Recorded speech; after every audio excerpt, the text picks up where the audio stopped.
Hi, everybody. Craig Shacklett from URComped here. I've got a very special interview, very special guest, one of the pioneers of influencer marketing in the casino space, SDGuy, SDGuy1234's channel, but SDGuy, thank you so much for being here.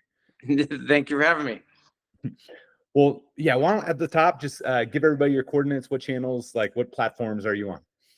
I'm mostly on YouTube, which is youtube.com/SDGuy1234. Otherwise, I do upload content on TikTok and Facebook as well. So how did you get started? And like I mentioned at the top, you've been around as long as anybody, and you're really a pioneer in the space. So how did you get started as an influencer in the casino industry? I got started basically just being a slot player and being a fan of playing slots. And I just, saw that there was a niche market for gambling content videos on YouTube. And so I figured, I'm going to the casino anyway. I might as well just bust out my camera at the same time. And it's, nice at the same time as a gambler, to have records of your biggest achievements and biggest wins and stuff like that. So kind of just got pulled into it. And so the channel name, when I see it, I just assume you're from San Diego. Is that what it is, or how did SDGuy? South Dakota. I'm actually from South Dakota. So yeah, so SD, most people think San Diego, but it's South Dakota actually. Okay, cool. And so when you first started recording, were there a lot of incidents of security, like, hey, sir, you're not allowed to film here? What's been sure. Yeah. I would get shut down all the time. There's a few casinos at the beginning that were, just most people would consider it to be, against policy and stuff like that. So it took a lot of time to change minds and get people to actually reconsider their stance on such things. So yeah, lots of run-ins with security. And so a lot of my earlier footage is, the undercover camera work and stuff like that. So it's come a long way, and it changed a lot over the years. So obviously you were early on, and was there like a particular video that you released that kind of took off and you're like, wow, this thing may have legs? Like, was there anything that stood out as kind of like a fork in the road or a pivotal moment for you with your channel? Yeah, there was I used to not even show my face because it was just a side hustle or a side gig or whatever. So the first time I showed my face was when I did some episodes called Casino Realness, where I actually showed my face and did it was more of like a gambling trip than just slot video or whatever. So like a trip to Vegas. And that was I released that 8 years ago, maybe now. Yeah, so that's when it changed into something more than what it was, I guess. And so had you been recognized by anybody by your voice, like playing at the slots? Yeah. Very, very few people, but yeah, some people did recognize me for my voice, or like a wristband that I was wearing, or a watch or whatever. They'd recognize me through that, which was kind of interesting. But yeah. That's a trip. So do you remember like the very first time someone was like, are you? I don't remember the very first time, but I definitely remember like a few people coming up and based on, my voice or whatever, or the bracelet. And I thought that was funny. Yeah. And were you, what was your reaction? Were you freaked out by it, or were you like, not freaked out. I thought it was cute or unique or whatever, I thought it was interesting, I guess. I don't know. But I just found it funny that somebody would go through all the work to identify me through those means. But yeah. Now, obviously, you've been in the space for a long time. It's become more and more crowded. And how much do you think about what makes your channel unique as the space gets more and more crowded? I always think about that. I mean, that's to be unique is to have value to me. And so, just first of all, be yourself, but yeah, don't be afraid to be unique. And if you're just like everyone else, you just get drowned out in the crowd. So yeah, I think being unique is definitely a value for a channel. And so when you think about it with SDGuy being unique, is it just kind of your personality being you, or you go after unique games, or what do you do to consciously kind of set yourself apart? The way I can structure my videos, instead of just making it, sometimes it's just one machine, but a lot of times it'll be more about like a casino trip or a visit to a casino encompassing everything that I play. I have different betting methods that I use, like the one betting on just one line, or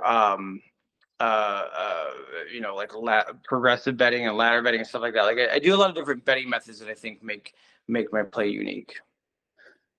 Okay. Yeah, that's interesting. And then, so I'd imagine that that's one way that your channel's kind of impacted people. There's probably people that have seen your betting strategies and been like, yeah, I've tried that. Sure, and tried them themselves and had success with them for sure. Exactly. And are there any other like times that people have reached out to you in the comments or email or whatever that said like, hey, I tried this game, or I went to this property, or maybe you could talk about how you feel like your channel's kind of impacted behavior in the world?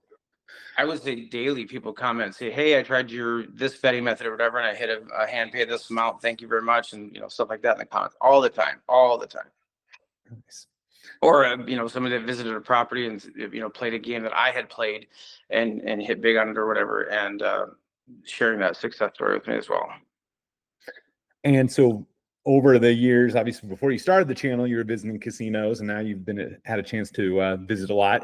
Are there any amenities or I don't know, just things that are unique about certain casinos that you love seeing? Like, oh, I love when they have XYZ. Any amenities like come to mind?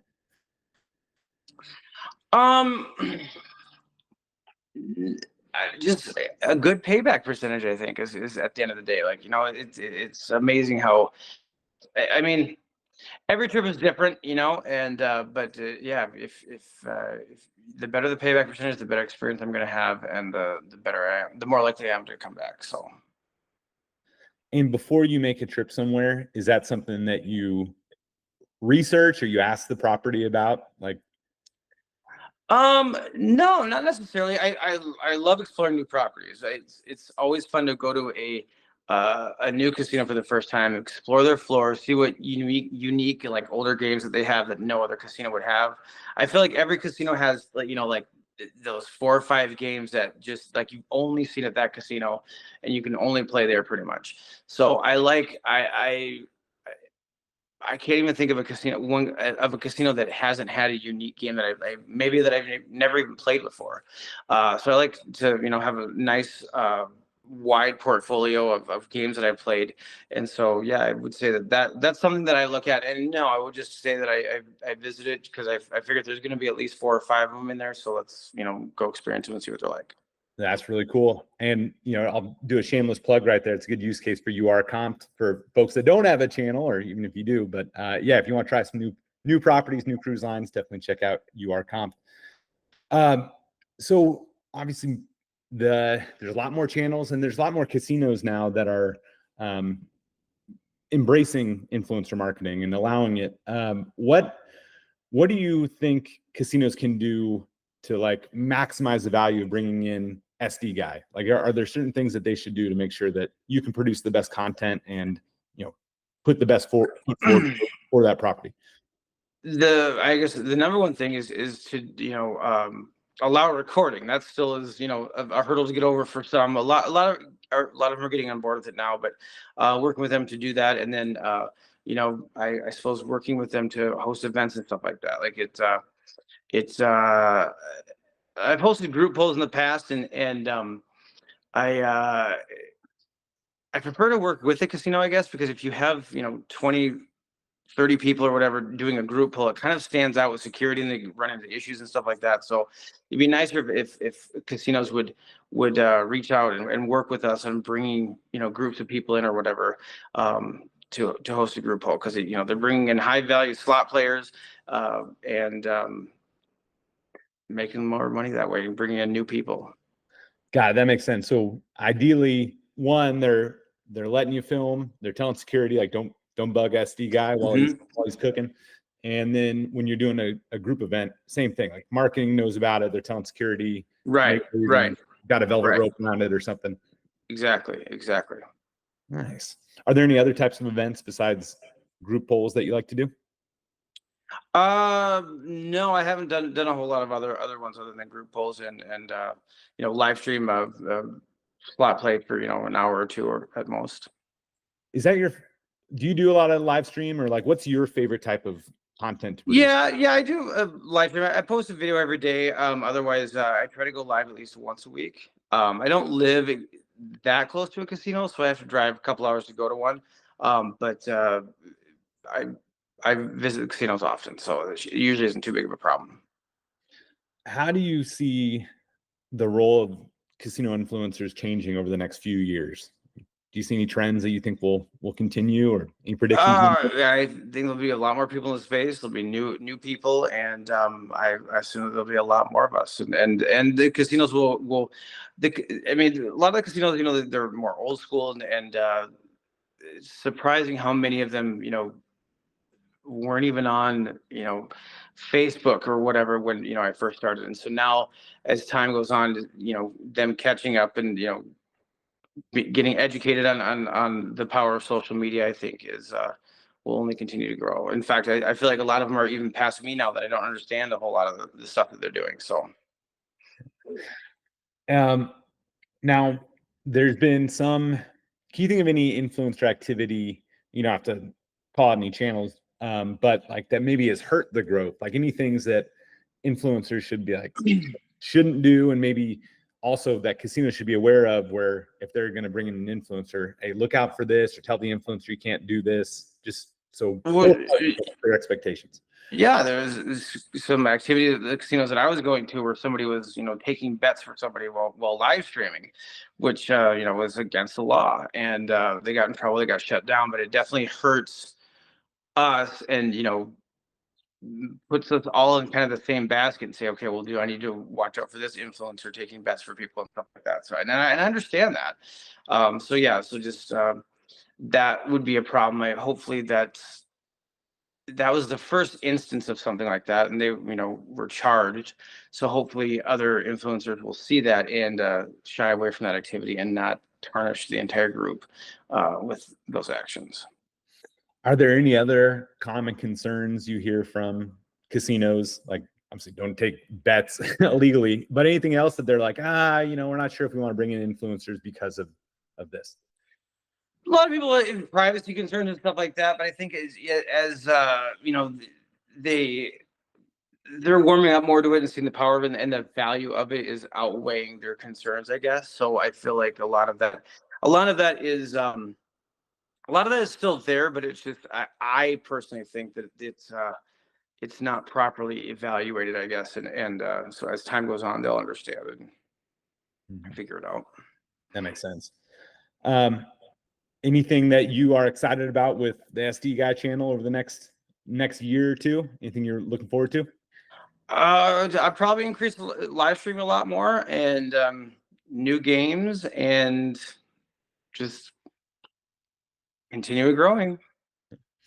I gotta ask about thumbnails.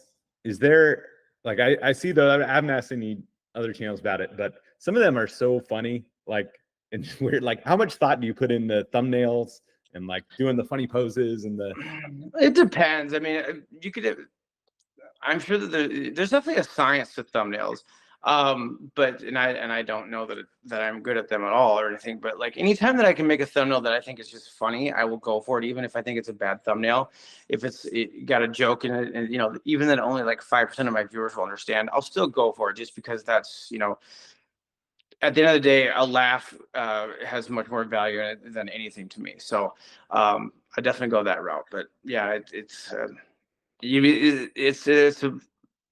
got to experiment with your thumbnails, because you'd be surprised at like what works and what doesn't, so. And how would you, and this for like casinos that are, there's casino executives that may be listening to this, how would you describe that, like, your audience, your fans, so they know, like, hey, I want to bring in SDGuy because he's bringing this type of audience? I think I have a diverse player. I don't think there is one set person, low bettors, high bettors. I would say, even people who bet low will watch people who bet high, and, vice versa. So I've got a wide variety of people, and I would say mostly in the Midwest, but I also, they're all over the world. So. That's awesome. And if a casino does want to bring you in, what's the best way for them to contact you? just send me an email or contact me on my channel on youtube.com/SDGuy1234. Perfect. All right. Well, this has been so much fun. Thank you so much. One of the pioneers of the industry. And one more time, why don't you give everybody your channels, how they can find you? On YouTube, SDGuy1234. Also the same on Facebook and TikTok. Perfect. SDGuy, keep up the great work, and let's do this again soon. Thanks for having me.